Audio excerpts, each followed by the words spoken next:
Hello, everybody. We are Load the Box. I am Jordan. I am a Columbus Blue Jackets fan. Mandatory. I live in Cincinnati for the show. We'll get it out early this week. I'm in a good mood for some reason.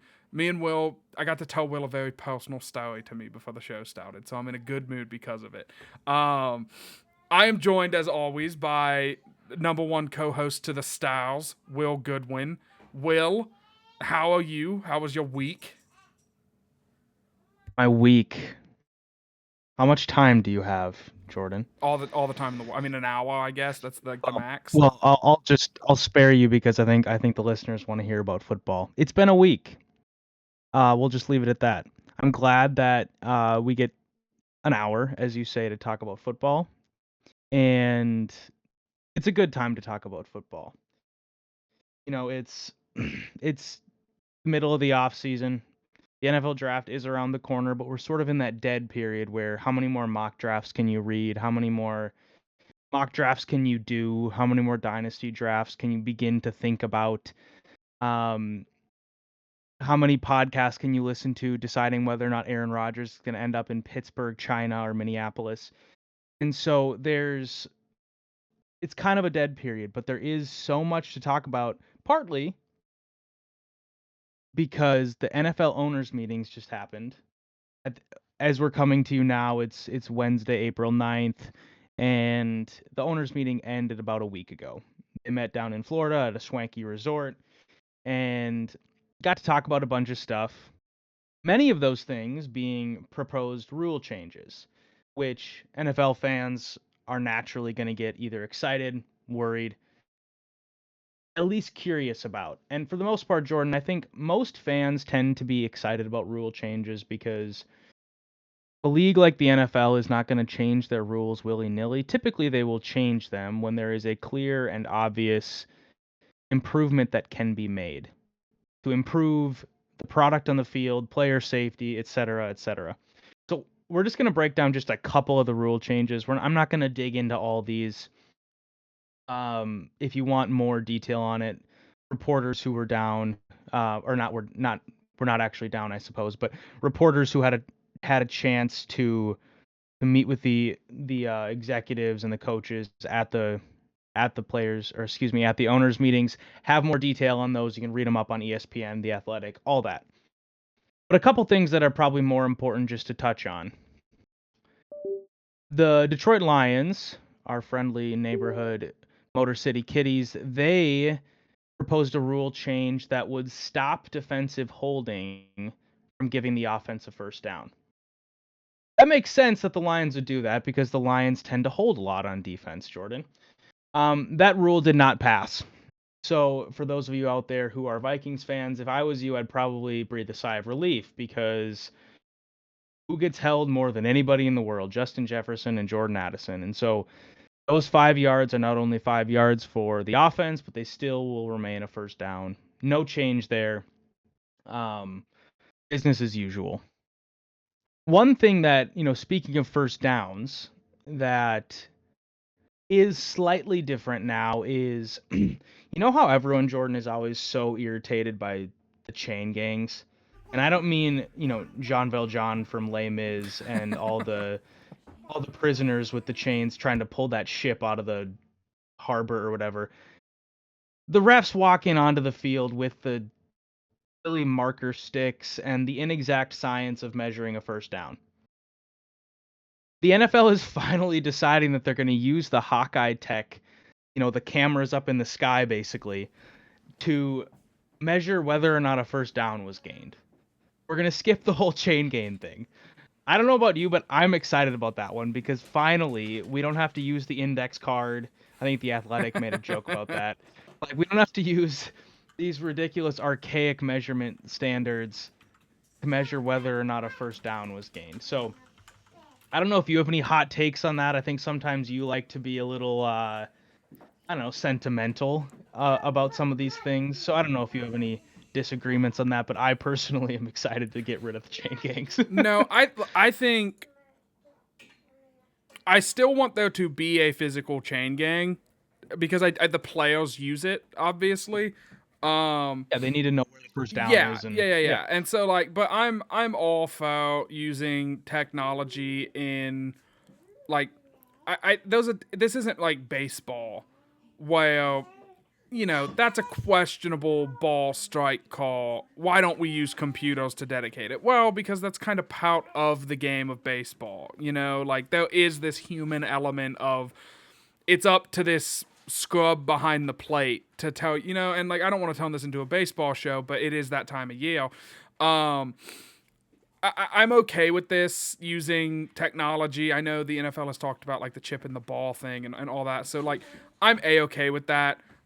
I don't think we should be doing like AI cameras watching for holds and pass interferences on every play. I think that is the next. I don't want to say the next step in this, but like I think that will be something that gets pushed for as it does every year because some fan base is gonna get an iffy PI that doesn't get called. Oh, in the Saints case of years ago, an obvious one that goes uncalled, and then they're gonna cry about it until something happens.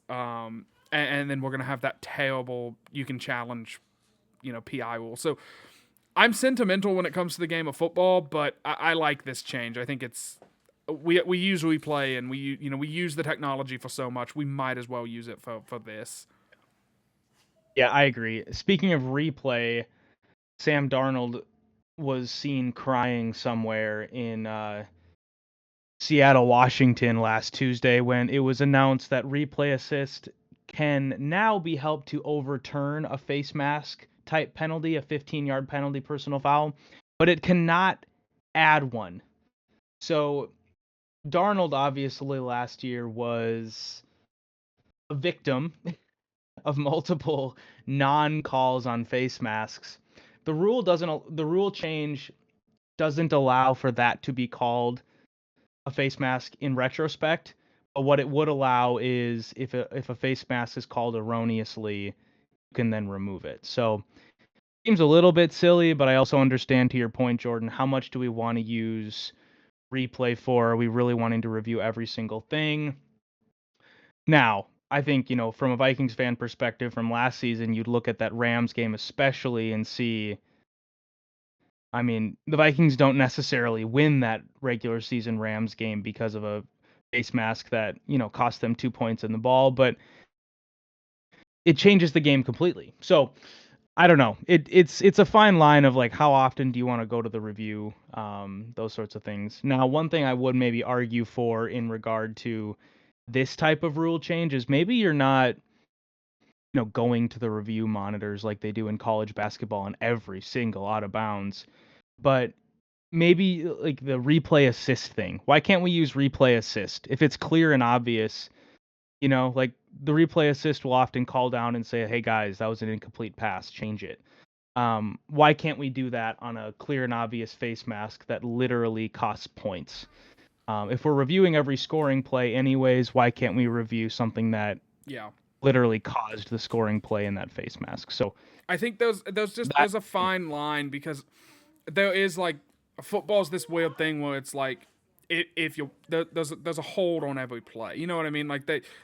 There is this kind of a you can get away with this sometimes, and it's part of the game.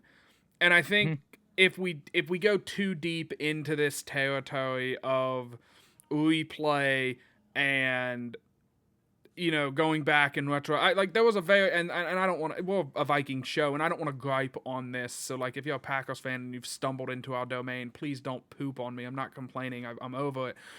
But there was like a very controversial. I don't know if you remember. We were in Lambeau the year that you could challenge PI, and it was inside 2 minutes. So I think it was like automatic challenges or whatever. And the Vikings scored a touchdown on, if I might be getting this wrong, but it was on the left side of the field, and they ran a pick play on the other side of the field, so they threw a flag, and it's like, what? Like completely doesn't affect the play at all. Like, who cares? You know what I mean? It'd be one thing if the offensive lineman, grabbed somebody by the face mask, threw him down, and they said, hey, we're gonna go back and change that. But like, we just have to be careful to not turn this into a 2 or 3 years of just a flag fest of that's a penalty, that's a penalty, that's a penalty, and slowing the games down and, basically making it an unwatchable product until coaches, players, etc. get the memo that like, oh, they're calling everything. All 11 guys have to be, have to cross their T's and dot their I's on every play, or else it's going to be a penalty. And so that's why I think that, that like I said, there's a fine line here. But I like where we're at today, and I will react to further rule changes as they come. Yeah. No, I think you're spot on with that. You do have to be careful, and I think kind of like you said, these things sort of change in waves, and eventually this might get changed. We might see if it starts to get to a point where playoff games are decided by something like this, you could definitely see that happening. Speaking of playoff games being decided, causing rule changes, overtime. The NFL finally changed their regular season overtime to now be the same as the postseason. Ergo, both teams will automatically get a possession, at least one. So think back to the Super Bowl with the Chiefs and the 49ers. 49ers score a field goal. Chiefs come down, get a touchdown. In that scenario, if the 49ers had got a touchdown, the Chiefs still would have got a chance. So that has now been applied to the regular season. The only difference is that in the playoffs, obviously, it's 15-minute running periods. You play as many until somebody wins. In the regular season, it's still just going to be one 10-minute overtime period. So you could very well see a overtime game end with both teams scoring a touchdown and it being a tie. So I have a question, and I want to verify this because I didn't do a ton of research into this rule change, and so I'm gonna poke you for it. So that Super Bowl, famously, a lot of prominent NFL figures. Well, the Chiefs were like, there was under a minute, and they were like, oh my gosh, if they're gonna have to kick. You just gotta hold them 2 more plays, and then they have to kick a field goal. And then commentary came in and said, hey, just so you know, the clock is basically just a myth in overtime in the playoffs. So if like the Vikings are playing the Packers and the Packers get ball first and take 9.5 minutes to score a field goal, do the Vikings get the ball until the end of that possession, or do the Vikings get that ball for 30 seconds? Do you know? In the regular season? Yes, in the regular season. I haven't looked into that deeply, but my assumption would tell me the Vikings get 30 seconds. That's what I think too. Because regular season overtime is it's very definitive. It ends at 10 minutes. Yeah.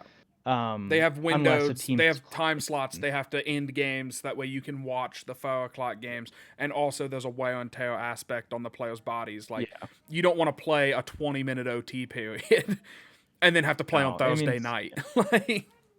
Yeah, and you can disagree with like the fair quality of it or not. Like, people have back to the baseball reference. People have varying opinions on extra innings in baseball with the ghost runner thing at second base. I guess it's not a ghost runner because there's actually a human out there, but the Manfred man, as they call it. You can debate whether or not it's actually fair and actual baseball and all that. I know Scott Van Pelt hates it. I think it's weird because you add an element to the game that just makes it different, but I truthfully like it because these like players don't need to already be like, they're already playing 6 games a week, 7 other times, and do you really need to have a 17-inning game sprinkled in there where literally every single pitcher and then you have a couple position players pitching? Like, it's just not good for their bodies. Right. And it's the same thing with football. Like, yes, you can say it's unfair and the Vikings in your scenario should get a full possession just like the Packers did, but there has to be a limit to this. It's a regular season game. This is not the end of the season. In the playoffs, you understand. Like, you have to let it play out.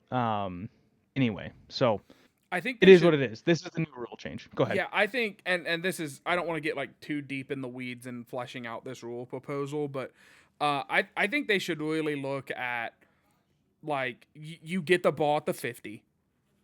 You get one drive. The other team gets one drive. That's the end of the game. There's no clock. There's no 2-minute warning.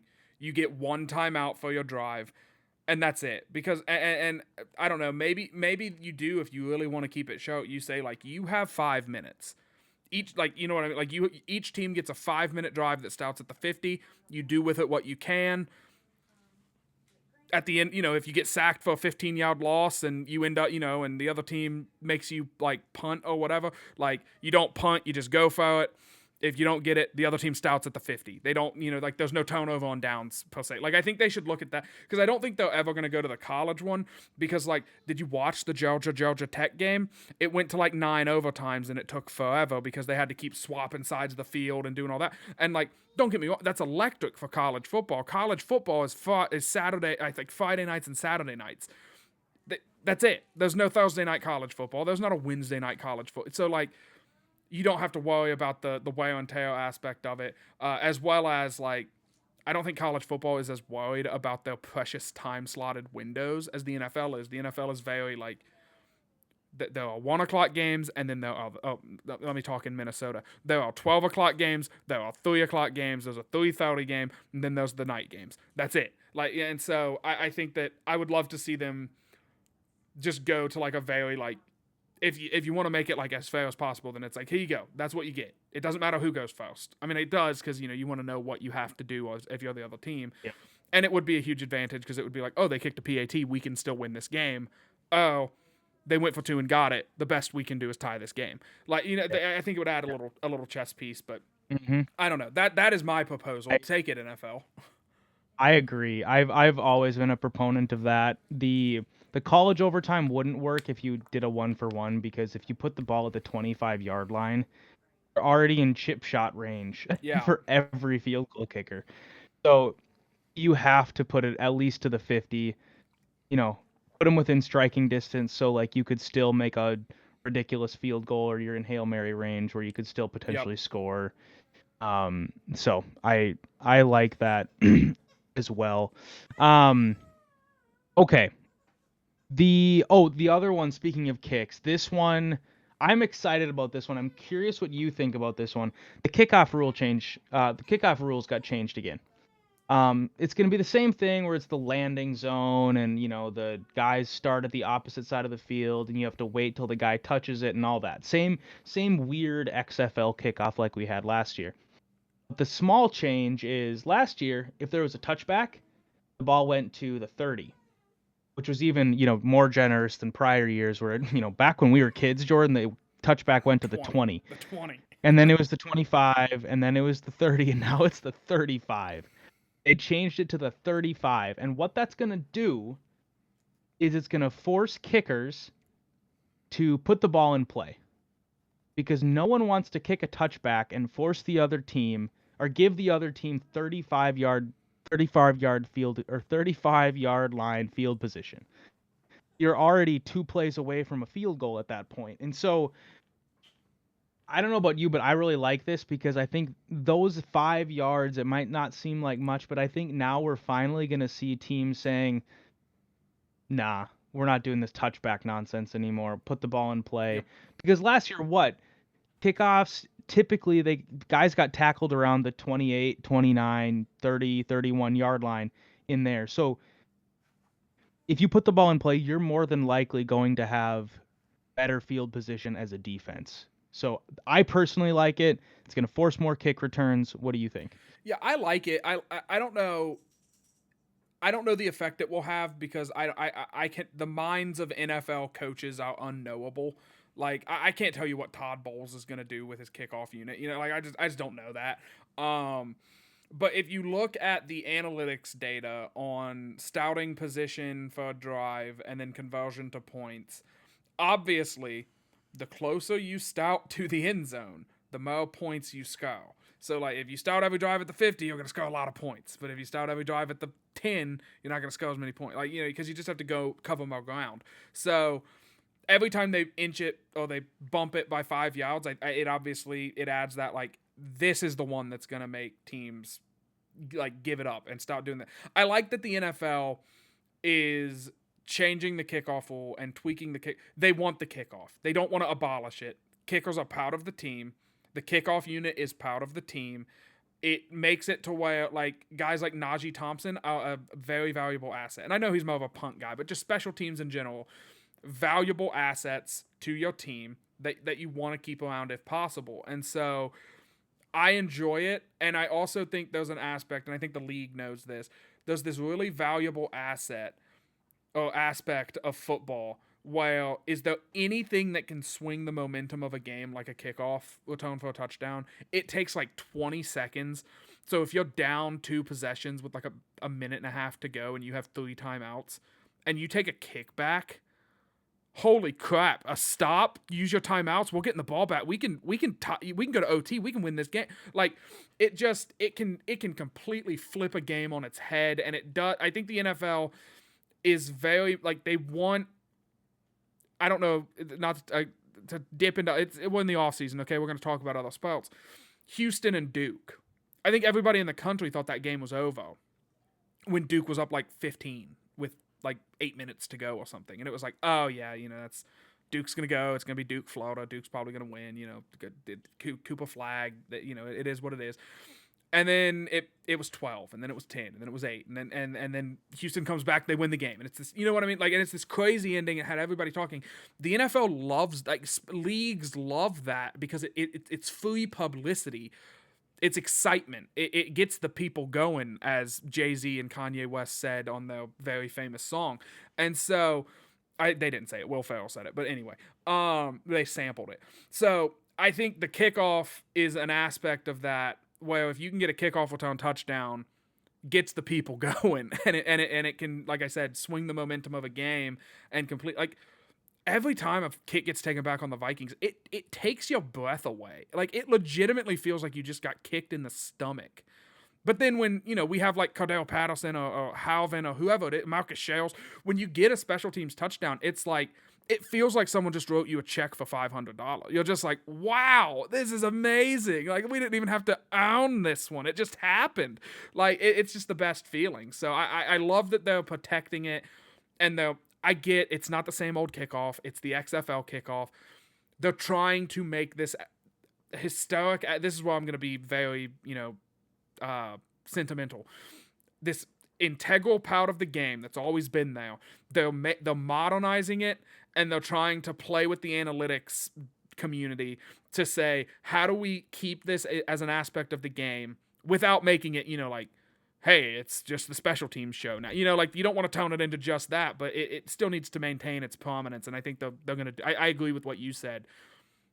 Giving up, like when it was the 20, it was like, I mean, what were we, cavemen? Now it's the 35. We're living in the future.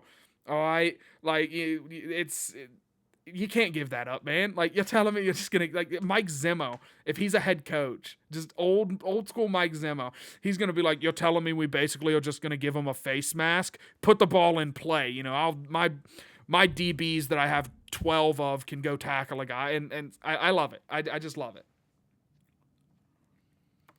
Speaking of getting the people going, 2 rule changes that people were most interested in, and the last 2 rule changes that I'm going to touch on, were whether or not the tush push was going to get overruled. Second straight year that had been on the table. By Green Bay, by the way. And whether or not Green Bay brought that one up. Worth pointing out that the 2 division rivals, like the biggest division rivals, went to the rules committee and were like, teacher, we can't beat the Eagles and we don't know how to play defense right. Change the rules for us. This sucks. Like, grow up. Yes, it was the Green Bay Packers who requested to the league that the tush push be outlawed, which, if any of you are on social media, you will probably seen the Jordan Love gif of him trying to do a tush push and it absolutely failing. Just Google Jordan Love tush push and you'll find it and you'll laugh. It's pretty good. Even if you're a Packers fan, it's pretty funny. That rule change, and then also playoff seeding changes. The Lions proposed that playoff seeding no longer be determined by division winners, but be determined by record. So what that would have done is the Vikings would have had the 3 seed last postseason. They would have hosted a playoff game against the Buccaneers. Completely changed everything, right? Now, that rule change, along with the tush push, neither of them reached a ruling. Neither of them were declined. Neither of them were accepted. So what does that mean? They tabled them. Very, I don't know, politically correct term for saying we haven't decided yet. And so they are going to meet again in May 20th and 21st, actually in Minnesota, the Vikings facilities in Eagan. They say it's the Viking Lakes Omni Hotel, but let's be real. Ziggy and Mark are going to show everybody their luxurious facility and show it off. So they're going to be in Eagan end of May.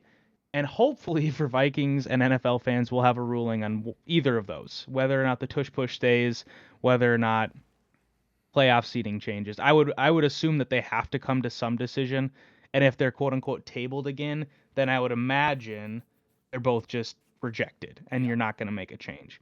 So I don't know if you have any sort of like strong feelings on either of those, Jordan. Everybody has a strong feeling on the tush push. I don't know if you have a preference either way on that one. Yeah, I don't like either one of them. I get that the seeding one would have benefited the Vikings, but I get that it's getting sentimental. You win your division, you get a home playoff game. I don't care if you won 6 games. I don't care if you won 10. It's why they're the divisions. It now if you want to this is the and this is radical. They never do. If you want to try and do like a realigning of divisions like yearly or every couple of years, so that way like if you have a division where it's this constant 7-8 win teams making the playoffs as the division winner, okay, well then let's disperse that division. Let's make a division of good teams. Like, let's take like the NFC North from last year. Let's take Green Bay, who finished third, put them in the NFC, like South, and we'll take, like put the bad teams in good divisions basically, and be like, okay, well if you want to do that and like realign the divisions every so often, they wouldn't do it because it would mess with like the rivalries and everything. So like I get that wouldn't happen, but yeah, man, you play your division rivals. You play your division 6 times a year. You play everybody else once. I mean, it's like it's kind of how it is. I mean, that's part of the schedule. Just deal with it. The tush push, I don't have strong feelings on it. I think it's telling that no one else can do it well. I don't think we should be like, I don't think when Randy Moss came into the league and was just catching go outs every game and putting up $150 every game and a touchdown or two, like I don't think it would have been fair for the league to go and be like, we should actually abolish the forward pass because we don't have a guy like that. There's only one of him in the league, and it's not fair that he's not on our team. That's BS. Like, yeah, man, Jalen Hurts is a gym rat. I almost just dropped the F-bomb. He squats like 600 pounds. That's not an exaggeration. They have a really good offensive line. It really doesn't, like, people don't get injured on it. You can't even play the safety card. Like the only like piece of evidence you have is like Jason Kelsey said he didn't like it because it wasn't fun, like it wasn't pleasant for the center. But he didn't get hurt, like he didn't get injured, I guess I should say. Like he didn't have to miss time because of the tush push. So yeah, Philly gets to keep their special play. I just think that's Jalen Hurts was there for everybody. Like we all saw the videos of the bow about to break over his neck while he was squatting it. Like the Eagles just outsmarted us on this one, guys. We just have to accept that. Like I think we just sorry. I'm sure that they will stop doing it as Jalen Hurts gets a little older, and I don't know if like his mobility will start to go, and then they'll he will.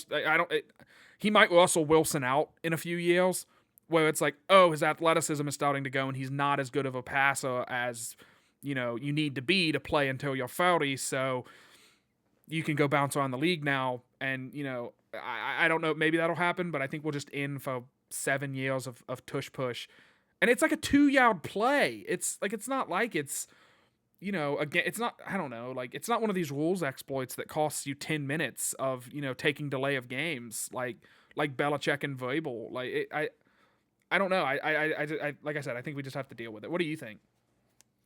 Yeah, I mean, I kind of have a similar feeling on kind of both of these. Like, in a vacuum, I would say the playoff seeding, I would like better records to get a home playoff game. Like, The Vikings had a good enough season last year where they deserved to host a playoff game. But to your point, then we have to change our schedule. And Kevin O'Connell said as much when he was asked about it at the owners' meetings. Like, okay, well you can't schedule so division heavy anymore. Right. Because the schedules are very weighted then based on that. And so, no schedules are created equal. And obviously it's different because you play, the NFL has a rotating schedule where it actually like makes it pretty fair in aggregate. But year to year, the schedules are not fair because you could get stuck with the two best divisions in football that you play against, and then the other teams you're going up against are playing against the worst two divisions, and so you get a bad team who runs the table and they have you would have to change a lot if you wanted to go with this route of actually changing how playoffs were seeded. It wouldn't just be as simple as congrats Vikings, you have the 3 seed now. Yeah. That'd be, great for the fans of those teams who get kind of shafted by the current system, but it's I can understand why it is the way it is. So I don't think the owners want to. I don't see how that got tabled because I don't like if I am a billionaire. I'm obviously not a great human being probably, and so I'm probably more worried about like my pocketbook than I am like fan happiness with the game of football or whatever. And so if I'm like Tampa Bay's owner, and I'm like I play in a pretty cruddy division right now, and like Derek Carr, Bryce Young, who's starting for the Falcons right now, Michael Penix, maybe Cousins, like kind of seems like we could win 8 games and go to the playoffs next year. Why would you vote to potentially have that taken from a home playoff game taken from you? That's very like expensive tickets and all the merchandise and all the things that go on in that. Like why?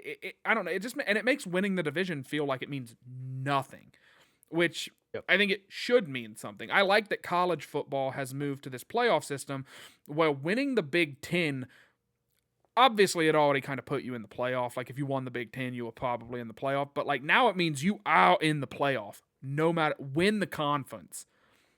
Yep. That's it. Like win the conference, you get a both. You're in the playoff. Go win a couple games, you're the champs. Like it just, win the division. Yep. It's important. It's historic. Yep. It's football. Yep. Yeah, you would have to go full NBA with your schedule. And the NFL doesn't have enough games in their schedule to really do that. Because in the NBA, they play every team at least twice. Yep. And then you play every team in your conference at least 3 times, some of them 4 times.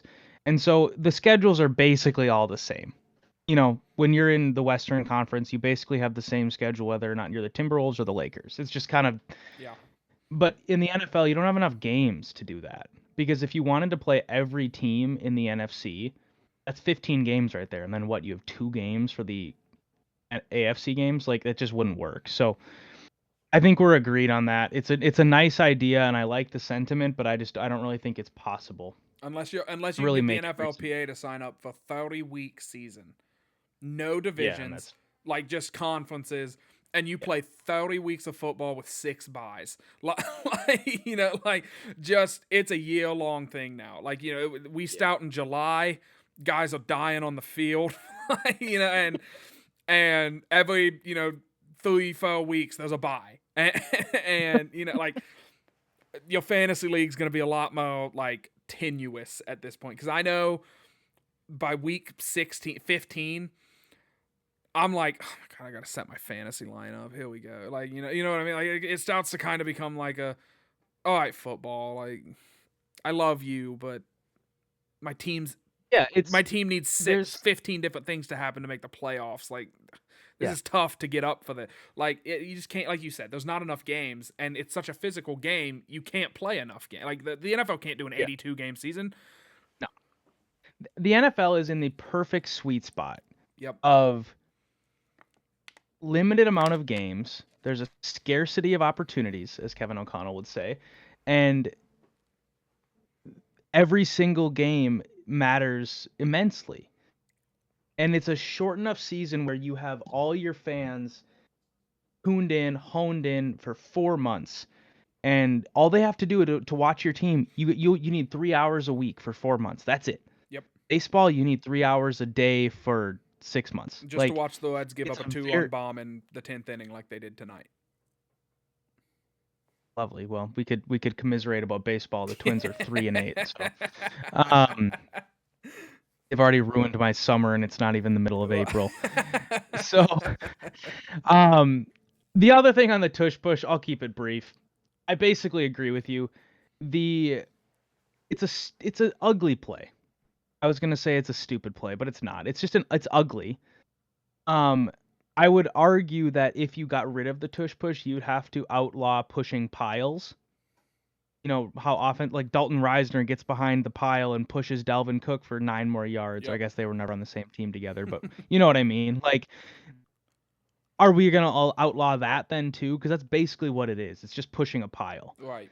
And so you could create a nuance where it's no pushing piles behind the line of scrimmage or something dumb like that. But I just think you create loopholes and you create more things you'd have to change. And like you said, the Eagles are the only ones who've really figured this out.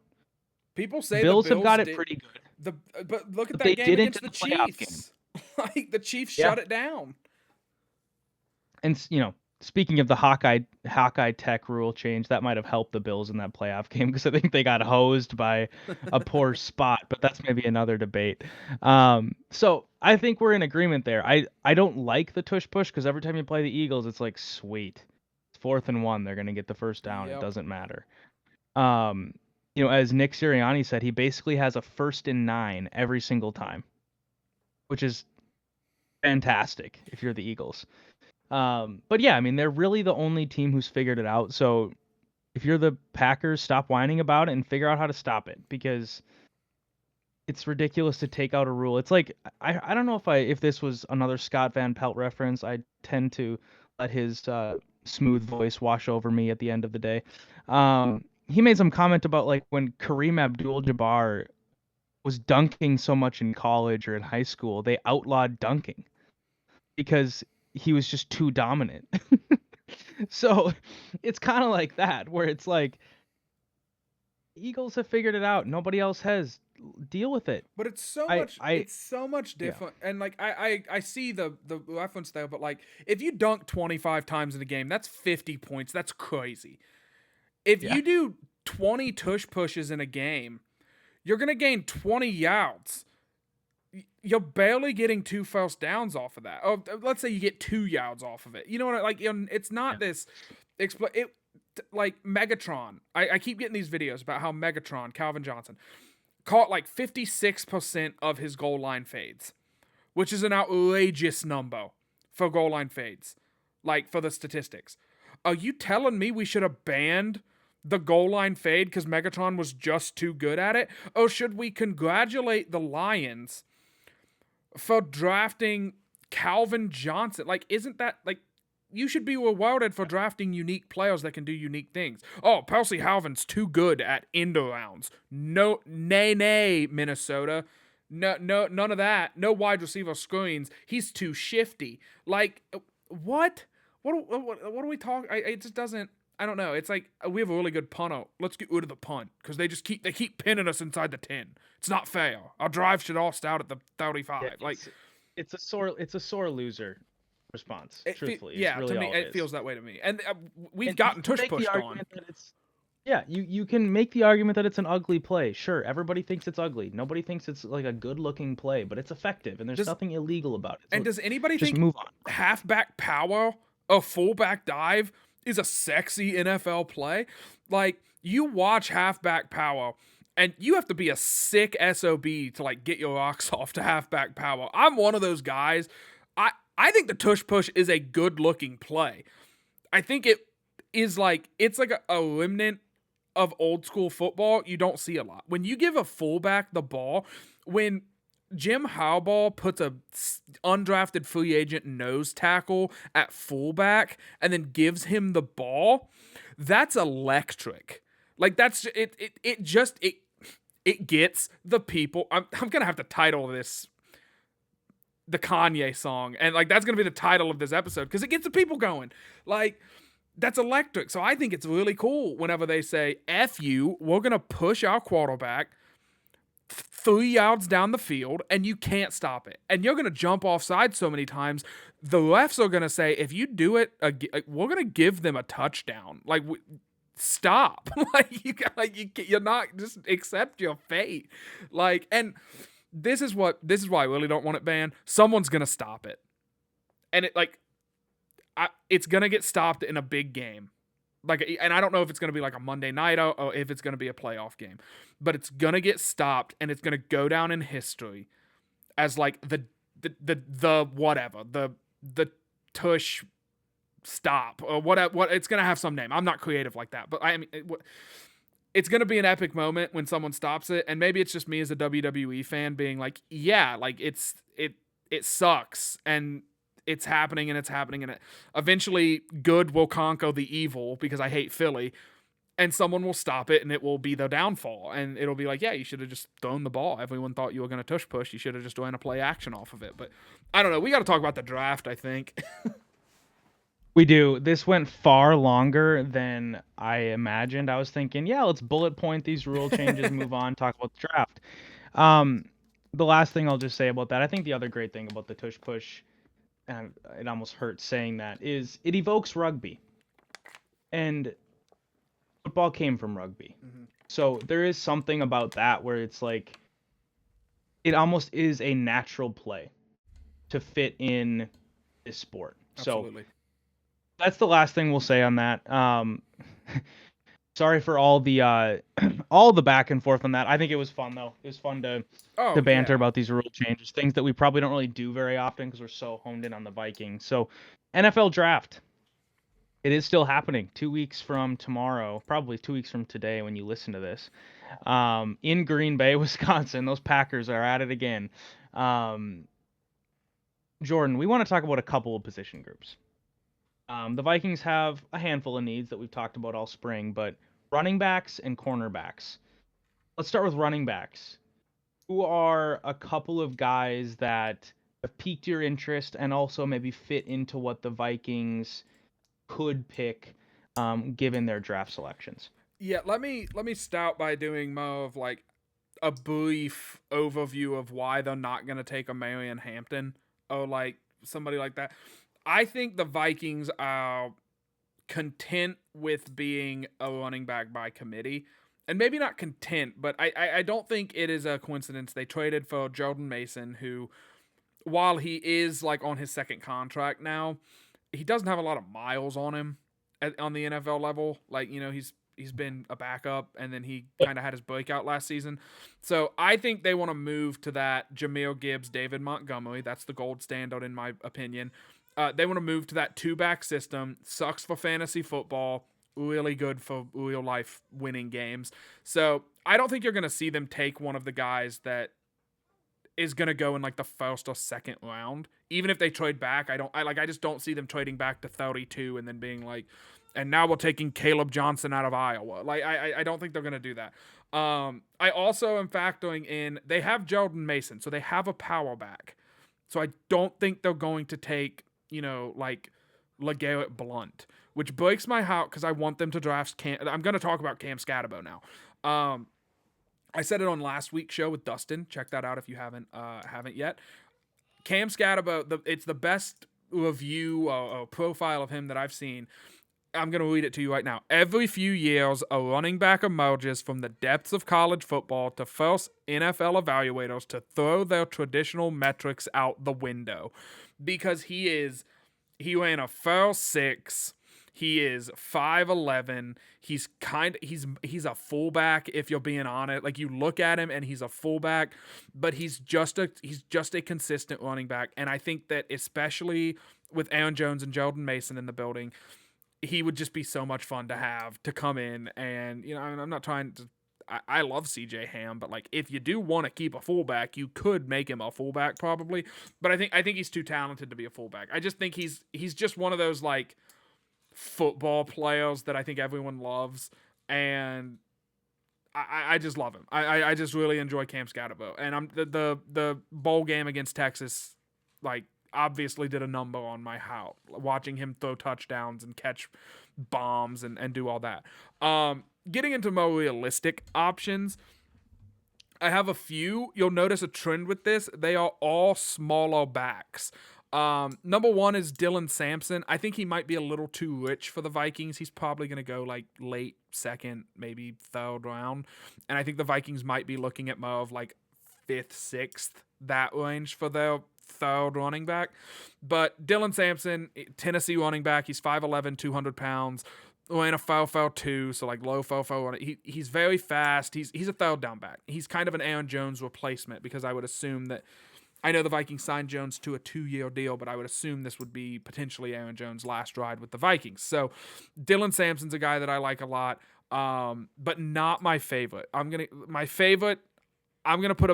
take a shot here and say like I think the Vikings will draft this guy, Brashard Smith, out of SMU, is just peak like combination of running backs.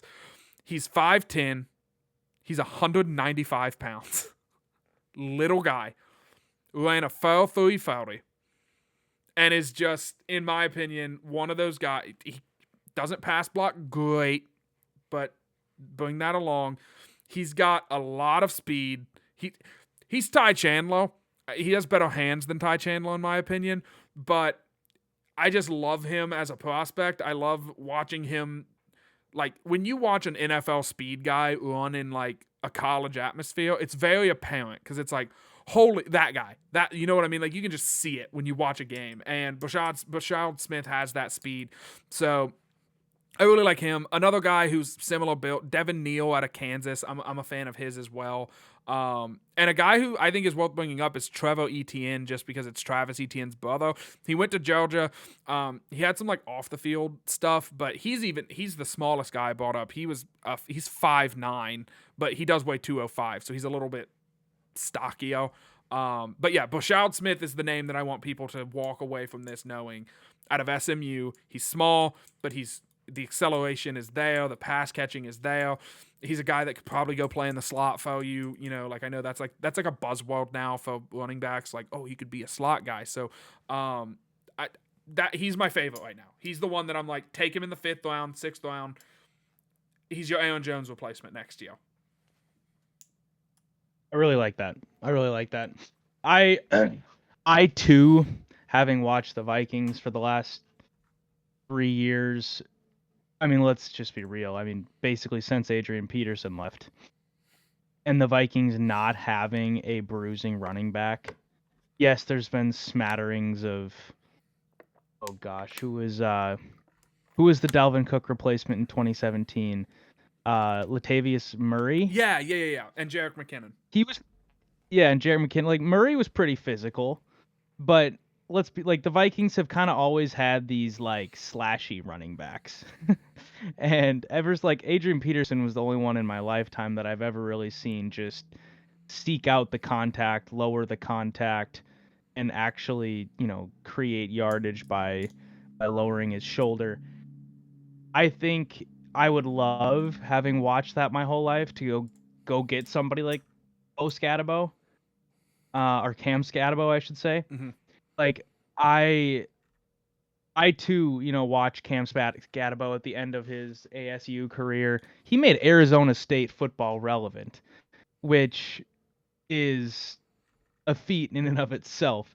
But I mean, he was doing this against power conference teams. It wasn't just like, I think Ashton Genty's going to be great, Boise State guy, but it's not like Cam Scatterbo was playing in the Mountain West or in the Sun Belt. You know, he was doing this in the Big 12. Yeah. And then against the SEC in the college football playoff. So I would love to have somebody like him who is just not afraid and just wants to hurt people. But I could be convinced otherwise if is truthfully what we really want out of this, right, is the running back position and the running game in general to just improve. And versatility, that's huge. So if Smith is the guy who can be versatile and can provide a boost elsewhere, I mean, imagine the electricity that you could have if you had him, and then you also had oh gosh, his name is escaping me. The guy we got from Atlanta, wide receiver, Rondale Moore. Oh yeah. Um, I think of if him you as had a those Cardinal. guys, So yeah, I do I was too. like I do too. Atlanta, yeah. I mean, I think of him as a Cardinal too, but I think of him running circles around us in Glendale that one year. Um, but yeah, I mean, if you have those guys as gadget guys, you can create a lot of, a lot of hay. And I mean, I think of the Chiefs, right? The Chiefs have mainly just, yes, they have Kelsey as their main weapon, but they've got all these gadget guys. And, Xavier Worthy and all these like speedy, skinny wide receivers, and then you get a couple guys who can thump, like Isaiah Pacheco. So I don't know. I think having those guys in your building, we haven't really had that really since, man, Percy Harvin. So that could be huge. I like I like the approach on that one. Tell me about, unless you have any other thoughts on the running backs, tell me about some cornerbacks, and I'll let you get a little loose with it if you have any safeties that you want to throw in there too, just defensive backs in general, but maybe focusing on corners if you have more of that. Yeah, I don't have any safeties. I think the Viking, and I mean this, if Kwesi drafts whatever that Georgia safety's name is, I butchered it last week. I can't remember it off the top of my head. If he drafts another Georgia safety, I'll ask for him to. I will start. I will lead the charge. I'm sure I won't be the first guy, but on our post draft show, I'll say fire him, get rid of, like, can him. He. This is like the most important draft of his life, and he got cute, drafted a safety in the first round. What are you doing? Like, the safety room should be fine. Harrison Smith coming back. Theo Jackson's gonna play Mo. You have Metellus. We're fine. Like, we're fine. They You know what I mean? and they've even showed that they have confidence in guys like Jay Ward to Yep. step up more. Yep. And I would maybe debate whether or not that's valid, but I also debated whether or not Metellus. Like when I saw Metellus play the first couple years, I was like, dude, this guy's gonna be horrible. Yeah. And obviously my football mind is nothing compared to those guys, but if they think Jay Ward can be something, then you got to trust that and don't go get another one, because if you need another safety after Harrison Smith retires, figure that out later. Yeah. So I Yeah. agree with that. So Cornerbacks. starting on, I'm a little bit more, I don't want to say precise, but I have stronger feelings about the defensive backs. Running back is tough because it feels like, I don't know, like it feels like there's always like a 6th round running back that gets taken that it's like, oh, look at that, he just won somebody a fantasy league because he became the starter due to an injury and he was really good. You know what I mean? Like there's always some weird late round guy. So it kind of feels a lot, it's random almost, it feels to me. I know it's not. Like I know that there are teams that know how to draft it well, but defensive back I think is a premium position. Corner specifically, obviously, but I'm hiding the way that I talk by saying defensive back. Not going to talk about Travis Hunter. Not going to talk about Will Johnson. I'm going to give you some options here. I'm going to give you the stick and pick / small trade back option. I'm going to give you the get a haul of draft picks and trade into the second option. And then I'm going to give you some mid-round guys that I have fallen in love with throughout this process. So starting with Jahdae Barron and Siobhan Revel Jr. Those are the two guys that you should be seeing a lot coming to the Vikings in the mock drafts for good reason. Jahdae Barron, like, that Georgia game was crazy. He's a really good corner. He's disruptive. This is a dumb reason for me to not love him. I hate 6-foot corners. I don't like them. I want my corners to either be 5'9" or 6'3". No in between. Like I either want the small feisty pit bull, or I want the long, stupid, giant. Like I just one of those two archetypes. I fall in love with them every year. So Jahdae Barron, yeah, man, like the tape, the production was there at a big school in big games. He's a solid corner. he's gonna go in the he might not be there when the Vikings pick. He's more of a stick and pick guy. This guy, I think that Siobhan Novell Jr., he's 6'3", so I love him. Has a really cool stuff. He was working in an Amazon warehouse when he finally started college, and now he's potentially going to be a first round draft pick out of Eastern Carolina. Kind of a if the NFL scripted, he's gonna be a Hall of Famer. And they're gonna make a movie about him similar to Kurt Warner, because it's from the Amazon warehouse to the NFL draft boards. I didn't come up with that. That is on the scouting report that I have pulled up from him. I like what I see from him. He's tall, he's physical. He plays man well. I think the Vikings want to move to that kind of a scheme. So he has the speed to back it up. He went a 4.4 flat. So he's a little lanky. I guess that's the knock on him, but he's just a quality corner. Again, he's not Will Johnson. He's not Travis Hunter. Those are the guys where it's I'd be kind of surprised if they're not good.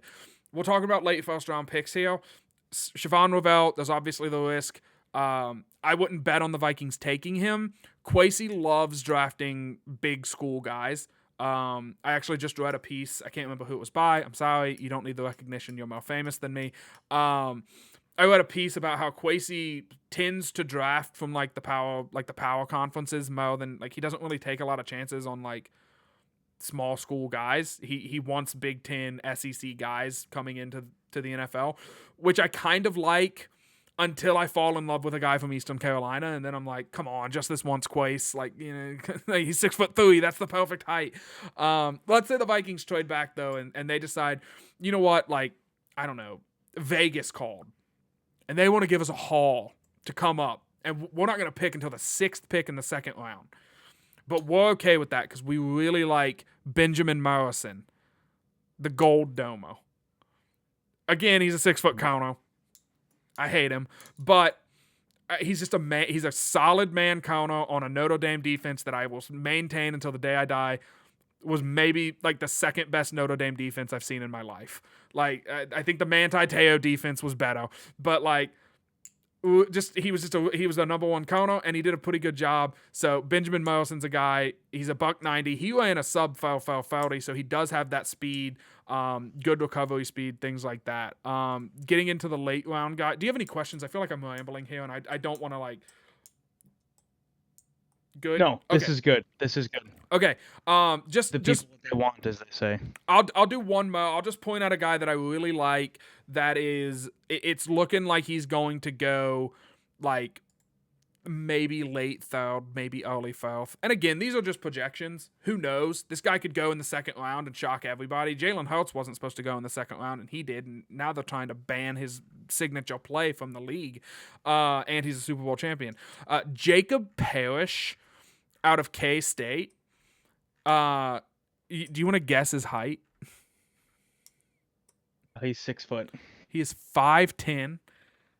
And that's the knock. I'm not kidding. He ran a 4.35 at 5'10". He's a freak athlete, and he is a nasty just a nasty little pit bull out there on the football field. And I love it. I love that style of corner. This was back in the Jack days, but Trent Duffy, is that his name? Kansas City, the corner? McDuffie. Yes, I knew I was missing something. I was like, that doesn't sound right. Trent McDuffie. Everyone was like, he's too short. He's got little arms. You can't do that. You can't draft that guy. And me and Jack were like, man, I know we're not supposed to draft that guy, but he just looks like he's good at football. I mean, at what point do you throw the analytics to, throw caution to the wind and take a guy with little TUX arms, and now he's one of the best, most consistent corners on one of the best teams in football. So Jacob Parrish, I really enjoy him. Like I said, just he's a press man corner, and he just gets in guys' face. And you know what? Go ahead, Detroit. Get rid of defensive holding. We have Jacob Parrish, and he will tackle Amon-Ra St. Brown on every play. And you guys will have to, live in the nightmare that you've created when Brian Flores' corners just start holding constantly like you guys do. So, I think the Vikings want to shift to more of a man scheme. All of this is null and void. This whole show is null and void.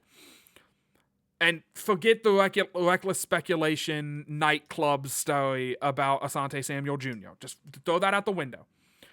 The real steam about the Asante Samuel Jr. story isn't that dumb piece of information, which is funny and I do enjoy. Like, I'm not trying to poop all over, Purple Daily or anything, but like, the Vikings could just use Asante, like they have the money and they could use Asante Samuel Jr. It just makes sense for them to do it.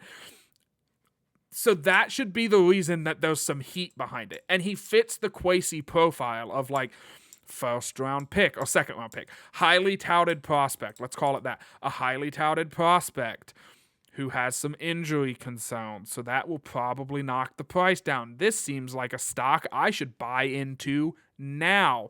And if it hits, I look like a genius. And if it doesn't, I didn't break the bank and make him the second highest paid whatever in NFL history. I gave him a solid contract and it didn't work out. Womp womp. We'll be fine. We have Isaiah Rodgers and, not Cam Bynum, Byron Murphy. I was like, I don't know why I wanted to say Cam Bynum so bad. He's a Colt.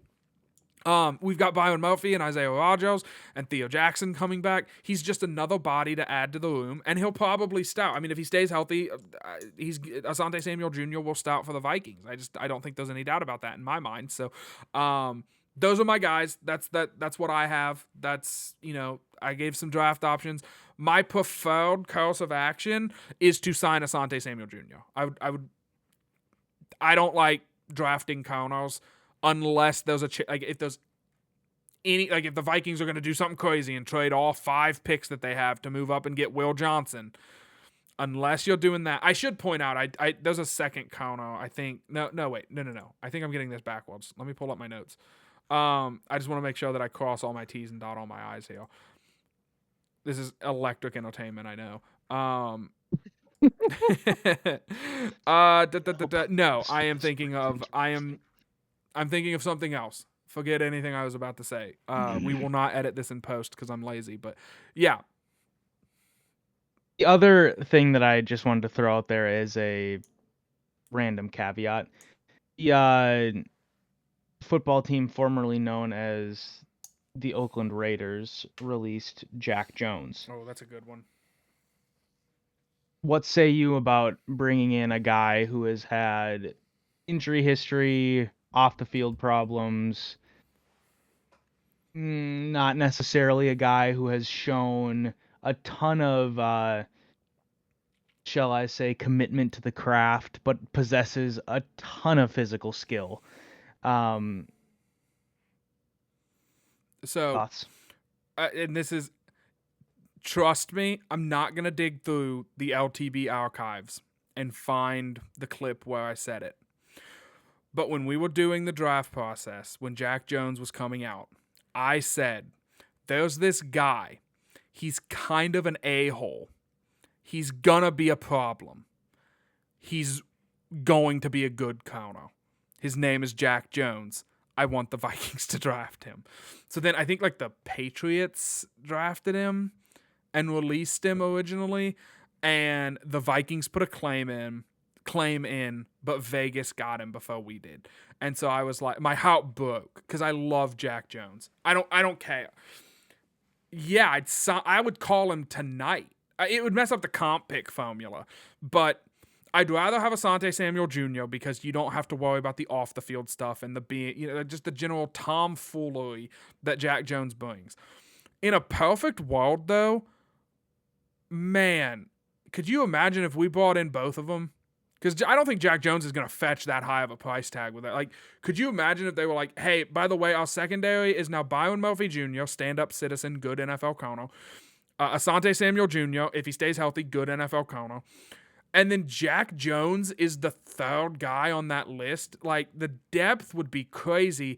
And because you have that depth, you also have Isaiah Rodgers. You probably add a guy somewhere during the draft. You have the guy who I can't remember his name now. Thank you, Mekhi Blackman. Nudie. You have Nudy's crazy because like I brought up that stat about Nudy's like passer rating when thrown against and how it's like Travis Hunter, Nudie McLaughlin, like Dwight McLaughlin. They didn't put Nudie on the graphic, but like the depth at that position room, it's like, hey Jack, come on in. You're probably better than than a lot of the guys in this room. If you break wind in the wrong place, you're gone. Like, you know what I mean? Like, it would be such a like. I don't see there being this big bidding war where it's like, oh, we can't cut him. You're not gonna handcuff yourself to the guy. So yeah, like, take a fly on him. I don't know if they will. They really want, I think, want to be protective of this culture.